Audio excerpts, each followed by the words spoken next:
Alright, good day mga bossing. And meron tayong schedule mga bossing. Ito, medyo maaga silang nakarating mga boss. So 6:30 ng umaga dito na sila mga bossing. Ayan. So itong makina natin mga bossing, Lancer Pizza na 4G13 engine mga boss. Ito mga bossing from Antipolo City. So dumayo sila sa atin dito sa Nueva Ecija mga boss. Ayan. So ipapaayos nila sa atin tong carb mga bossing dahil namamatay yung makina pagka ni-start. So aandar mo sandali pero babagsak yung idle, mamamatay. So nung pagpunta nila dito mga bossing, medyo naging maganda yung naging biyahe nila kasi hindi raw sila namatayan mga boss. Pero pagdating dito sa shop, pinatay ko yung makina tapos tinesting ko, ayaw nang magtuloy no andar. So pakita ko sa inyo mga bossing. So ayan mga boss, start tayo ng engine. Naku, nag-overheat yung ano nyo, yung gasolina nya, sobrang taas. Punong-puno. Yan mga bossing, yun yung problema ni sir. Kaya niya dinala sa atin kasi ganito yung problema niya. Pagka in-start niya mga bossing, andar naman, kaso magi-stay lang sandali tapos mamatay. So ito, start ulit natin. Yan mga bossing. So swerte sila kasi nakarating sila ng ano dito, nang hindi sila namamatayan mga bossing. Yan. So start natin tapos i-rev natin para hindi mamatay. Yan.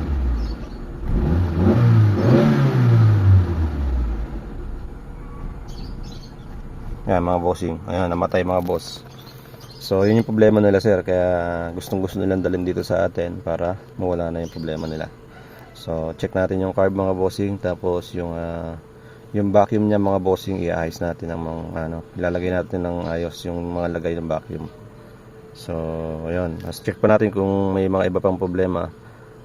Lalagyan natin ng siguro yung thermostat, babalik natin, tapos yung radiator pa naka-rekta mga bossing. So naka-on tayo ng susi, naka-rekta yung pan niya. Ayan. So umiikot na yung pan, hindi pa tayo umaandar mga bossing. So babalik natin sa automatic ka mga boss. Ayan, ito yung kondisyon ng makina na sir. Ayan. So yung mga vacuum, may mga bypass na. Kumbaga sinarado na nila. Tapos ito, sira na talaga to. Medyo mahirap kumanap nito mga boss. Ayan. Tapos ito, isang napansin natin na ayan. Nagpalit na rin sila ng iba. So yun, check natin ito mga bossing. Kung ano yung makikita natin, sama natin sa video. Papakita ko sa inyo kung ano yung magiging resulta. Papakita ko sa inyo mga bossing. So tara, lipat lang natin sa garahe mga bossing.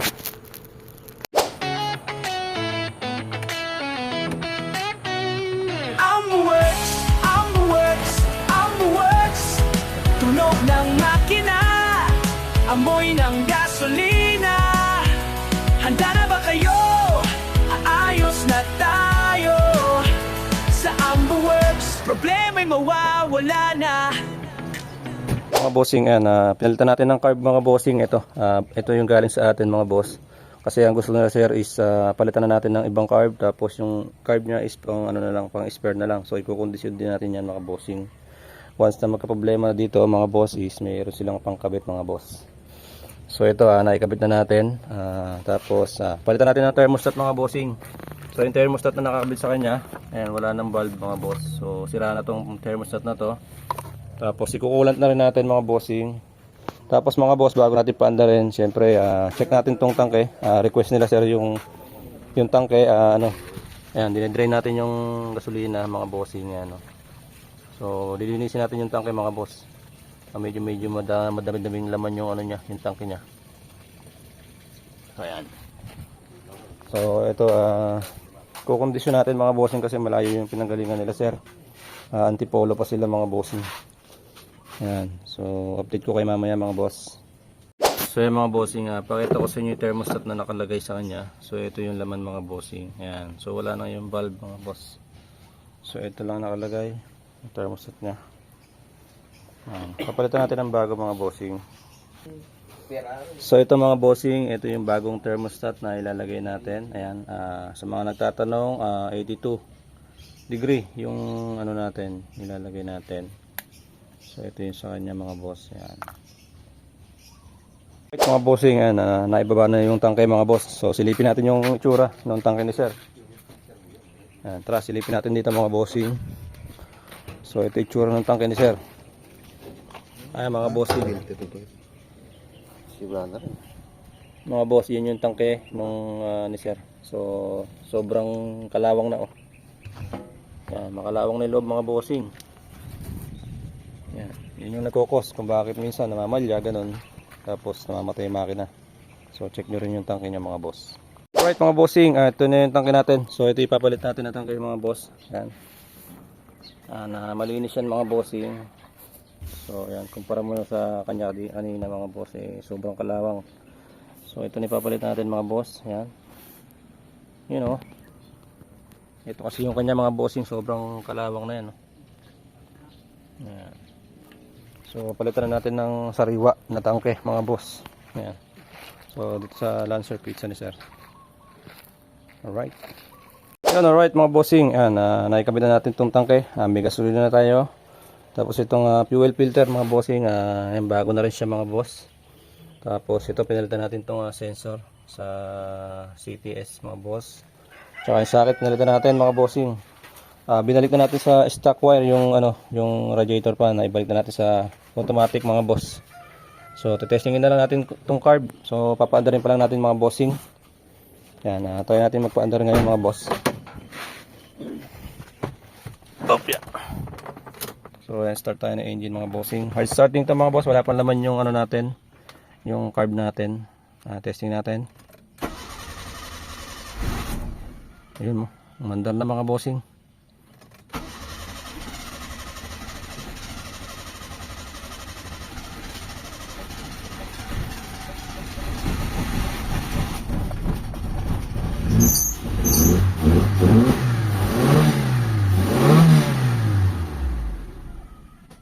So ayan, itotono lang natin mga bossing. Yan, alright mga bossing, start ulit natin yung engine. So kung ayaw umandar ng diretso, ngayon start natin. Yan mga bossing, one click start mga boss. So totono natin yung carburetor mga bossing. Yan, so kung na kasi ayaw start mga boss. Yan, totono natin to mga boss. Muusok yung tambucho natin mga bossing. Yan. Muusok ng, anong kulay ba yan? Kulay puti, ano boy? So itutunan natin para mawala yung usok. Ngayon mga bossing, meron akong si-share ko ulit mga boss. So pangkaraniwan naman itong nangyayari dito sa card. Itong intake port ulit mga bossing, barado. Wala siyang vacuum mga boss. So ngayon butasin ulit natin mga bossing. So palaging ito yung dahilan mga boss, bakit walang vacuum no? Ay mga bossing, matigas.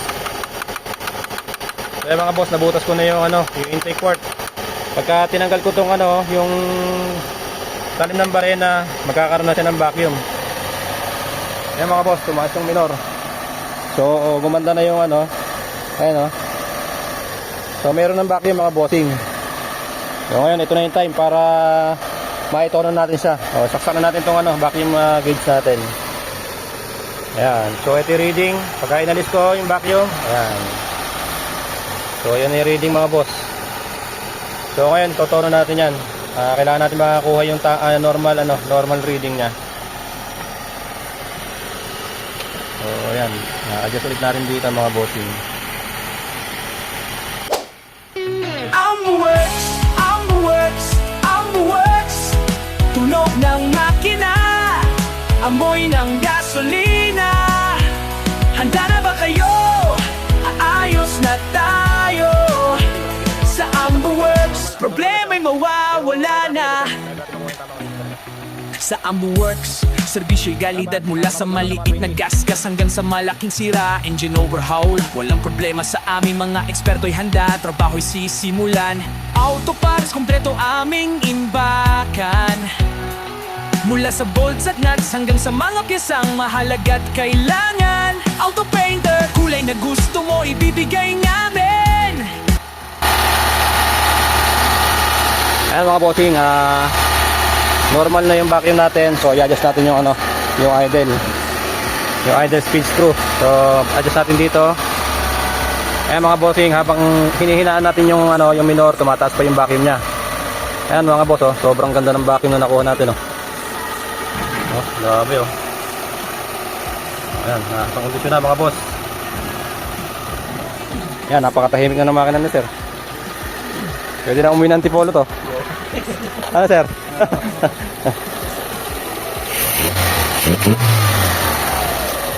Yan mga bossing yung nakuha nating reading. So 23 to 22 vacuum yung nakuha natin mga bossing. So alisin na natin to. Yan, tapos ibalik natin yung ano niya. Yung vacuum niya, lalagyan natin ng hose. So papalitan natin ng hose kasi maiksi yung nakalagay. Yan, alright mga bossing, tapos na tayo dito sa ginawa natin, Lancer pizza na 4G13. So ang mga ginawa natin mga bossing, nagpalit tayo ng isang assembly na carburetor mga boss kasi ayaw na nilang gamitin tong carb nila mga bossing kasi namamatay yung ano. So ngayon mga bossing, ayan, okay na yung carb natin. Tapos yung mga ibang parts na ginawa natin, itong radiator pa, back to automatic na tayo mga boss. Tapos palit tayo ng fuel filter. Tapos yung fuel tank, gas tank mga bossing, nagpalit tayo ng sariwa kasi puro kalawang na. Tapos ito mga bossing, nagpalit tayo ng bagong sensor. Ayan. Tapos yung socket, pinalitan natin ng socket. So yun yung mga ginawa natin mga bossing. Matagal na rin problema siguro nila bossing tong yung carb nila. So ngayon mga boss, paandarin natin. Yung issue kanina, tingnan natin kung andun pa. So ang issue nito kanina mga bossing, pagka in-start mo, aandar naman siya mga boss, pero dire-diretso patay. So ngayon, check natin. Nagpalit na rin pala tayo ng fuel floater mga boss kasi sira yung fuel floater nila. Ayan, testingin natin mga bossing. Yon, so ayan, one click start mga boss. Hindi siya namamatay. Adjust lang tayo ng minor mga bossing. Ayan, medyo mababa yung minor natin. Tapos, i-rev natin. Yan. So, maganda na mga bossing yung carb natin. Ang aircon natin mga boss, dapat tataas yung minor. Yan. So, tumaas na yung minor natin mga bossing. Yan mga boss. So, stable na yung idle natin mga boss. Dito tayo sa makina mga bossing. Ayan, naka-aircon tayo dyan. Yun, alright mga bossing, ito okay na yung kotse ni sir. So mag-test drive na lang kami mga boss. Paanda rin natin ulit. Ayan. So testingin natin ulit mga boss. Ayan mga bossing, hindi na nakarekta yung pan. Naka-on tayo ng ignition switch, so hindi na umiikot yung pan natin. Iikot lang siya pagka na-reach na yung tamang init mga boss. Start tayo mga bossing. Ayan. So yan na yung minor natin mga boss. Dati namamatay mga bossing, so ngayon okay na.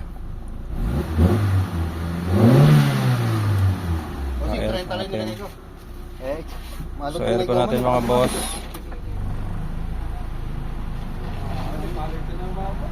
Yan. So mag-adjust tayo sa aircon mga bossing. Bagya lang, pero okay na yan mga bossing. I-test drive na lang namin to. Yan mga boss.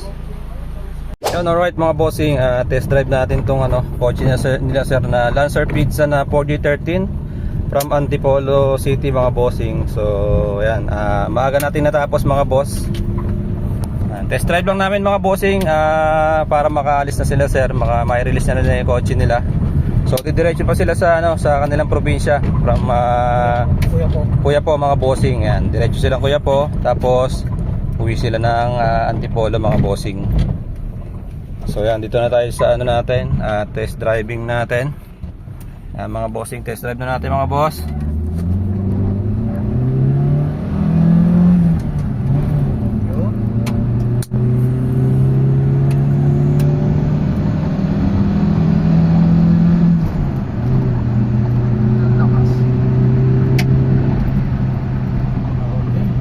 Yan mga bossing, okay na yung kotse natin.